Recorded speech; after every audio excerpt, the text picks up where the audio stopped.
What I'm bringing you today in this video is going to be a detailed description of the Witch Doctor's DOT set and build that Euronymous and myself have been working on for about the last week or so. I'm going to give you guys a rundown on the gear, going to finish off this rift, and then I'm going to give you guys a rundown on the skill set and how everything synergizes together. It's a lot of information, so I'm going to try and get through it quickly, so bear with me. Alright, gear. Let's cover that first. As you can see, we got an Azarath as our main weapon. It's got the cold damage on it. Obviously, that's kind of Azarath's trademark thing. It's got the freeze to it, which is really nice for CC effects. Got the SOJ. This is the old school one from Vanilla that was copied over. We re-rolled the elemental damage on it to cold skill damage. We got a pretty good roll there. We got 19 out of 20. This particular one also has Locust Swarm damage on it, and a perfect percent bonus against elites. We got a Thing of the Deep as our offhand, and what we've done here is rolled reduced cooldown of all skills. This particular roll goes between 5 and 8%, as you can see there. We got a 7% roll. It's not too bad. But when we have more resources and whatnot, maybe we'll try and push that to 8% just for the sake of it. Also, the Thing of the Deep, both Euronymous and myself prefer this over any other one because it's got the max mana, it's got the health globe, pickup radius, all that stuff. Good damage on it. The intelligence roll is a little bit on the low side, but that's alright. It's not too bad. It'll suffice for what we need. The belt. The belt is interchangeable within the build. You can put in there pretty much whatever you want. We went with some EHP on this one. We got the life percent. We got some armor. The gold we pick up increases our armor. So it's a nice belt all around. The bracers pretty much go with anything you want here as well. We have more cold skill damage on there. We've got a perfect roll on that.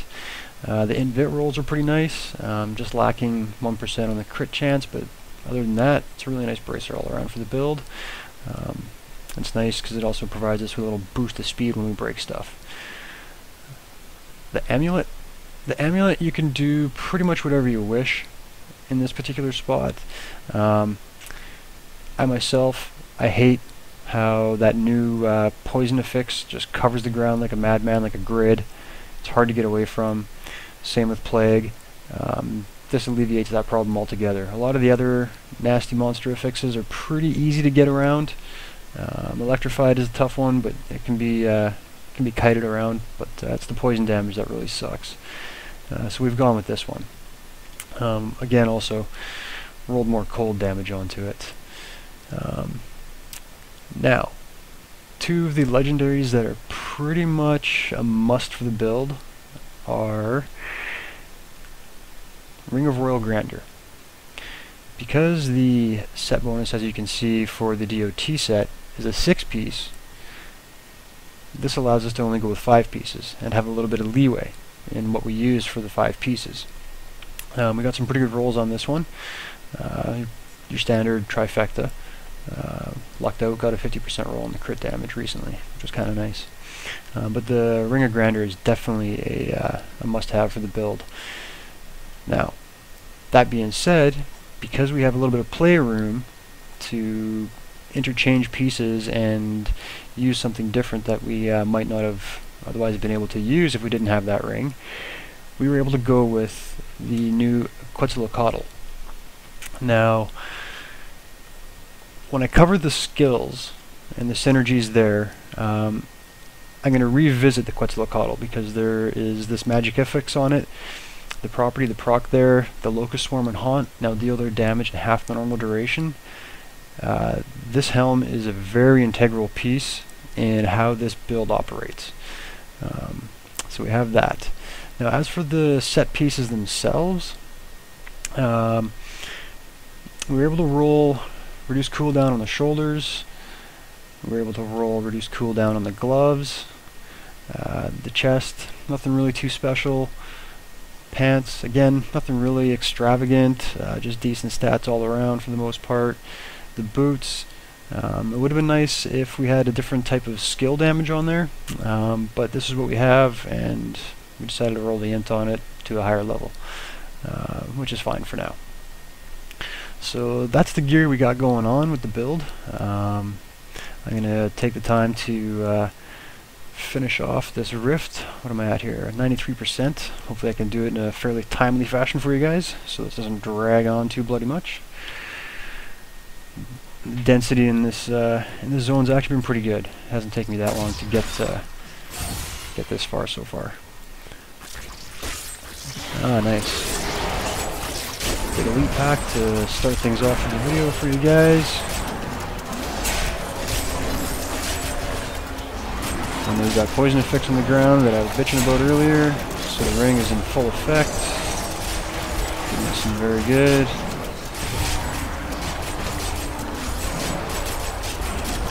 As you can see, the boys are kind of bouncing and hopping around.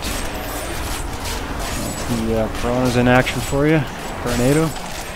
Again, something we'll cover in the skill section.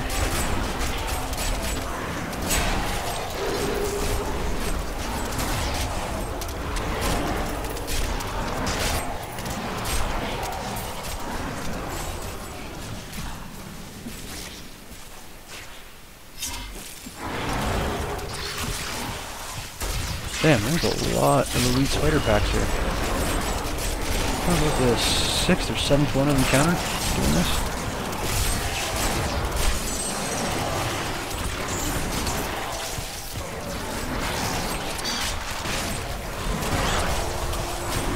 See if I can kite them out of this corner a little bit, just so I got a little bit of play room. Because they're nightmarish and shielding, which kind of is a crappy combination together, but hey, whatever. Oh, and the Rift Guardian decided to show up. Cool. This could get entertaining.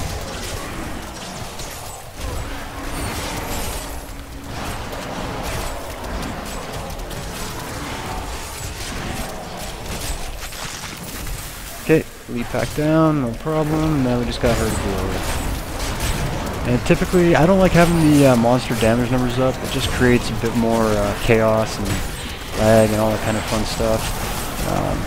So I have those off. But typically, the Torment 4 Rift Guardian, they're usually sitting at 12, 4.5, 4.6 billion HP. Just to give you a bit of a reference on what kind of numbers we're trying to take a chunk out of here.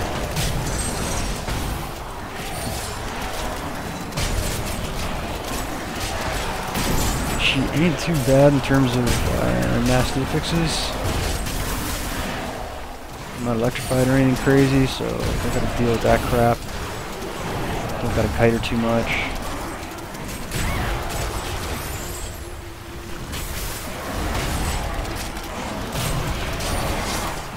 I mean, as you can see, this isn't too bad either in terms of how long this is taking to take her down. Right? Got her less than halfway. Probably only been about a minute. Took a nice big chunk out of her there.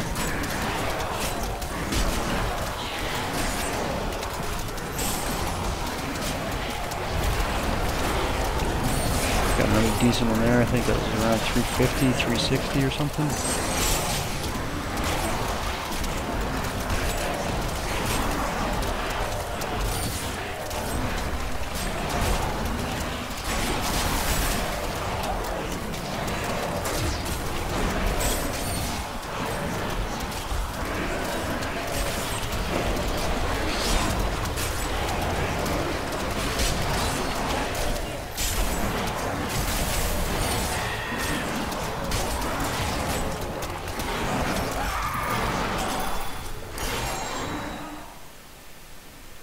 Yeah, no soul.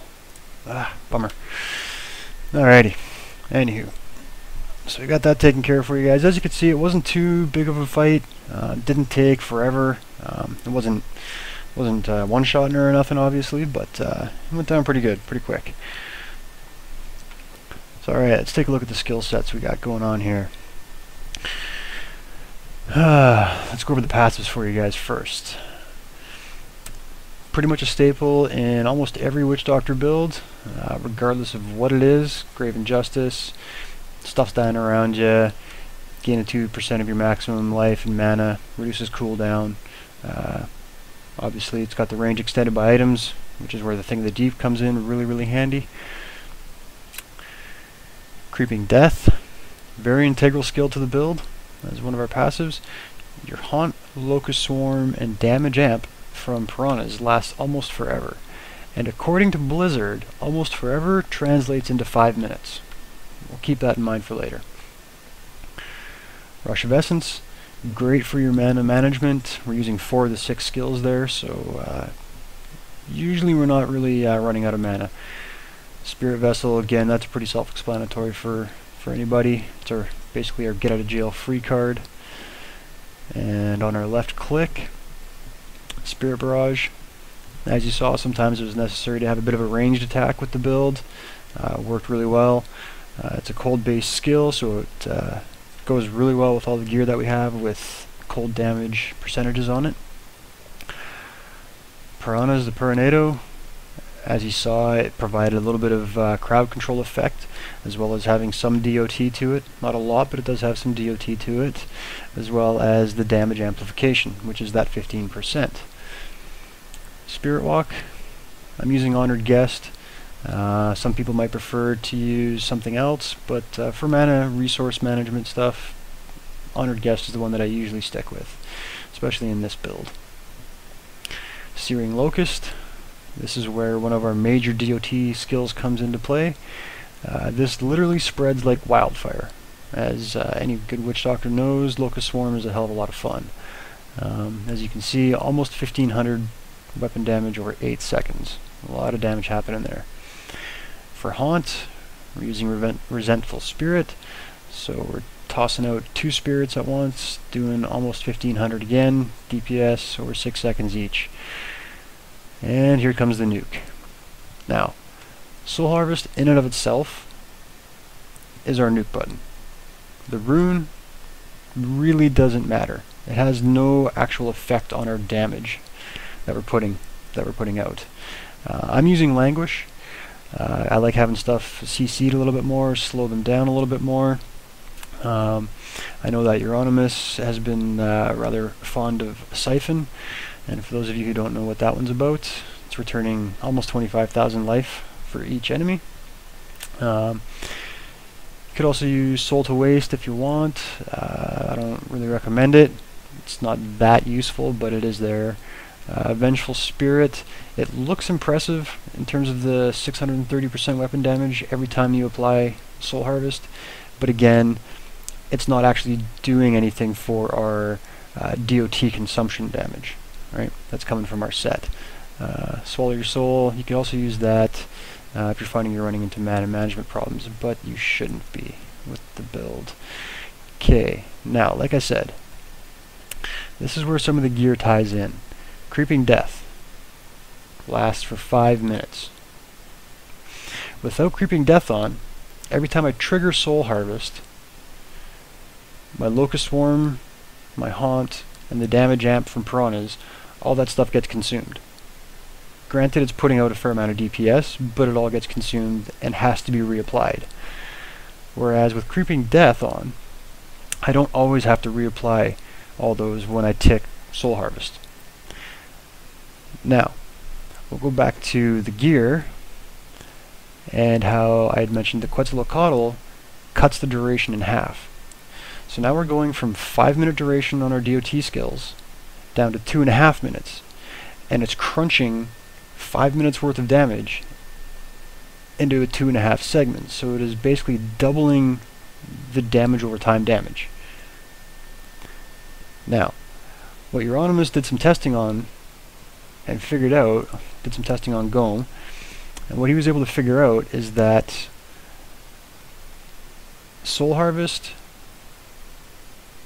can be used, I believe it was 5 times, 4 times, and there's a little bit of time left over, a little bit of change left over, like 20 seconds or something, I think it was. It can be used 4 times for sure without having to reapply Locust Swarm, Haunt, or Piranhas. But after that, you do got to reapply. However, because of the Quetzalcoatl, it is doing a hell of a lot of damage.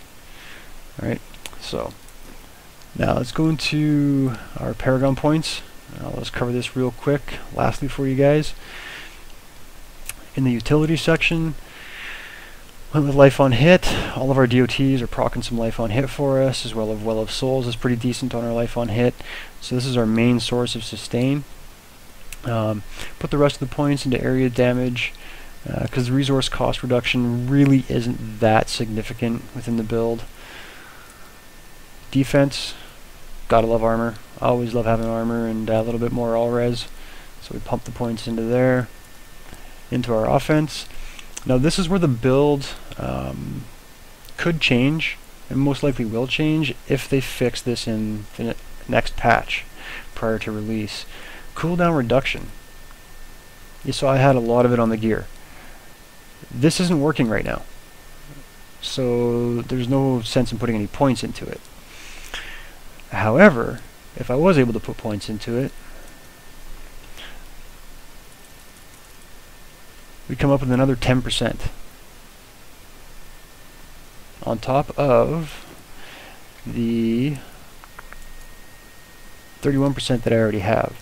So on a 40% cooldown, as well as Grave Injustice ticking, Soul Harvest could be available quite frequently, quite frequently. So if they ever decide to actually fix this before it goes live so we can actually test the builds properly, that'd be awesome. That'd be real awesome. But for the time being, it's crit chance, crit damage. And for our core, I've only got 10% move speed on the boots, so we pumped in to 15% to give us max. Pumped up a little bit more vit, just for a little bit more toughness. And yeah, that's how she's rolling, guys. If things change, if we find some better gear and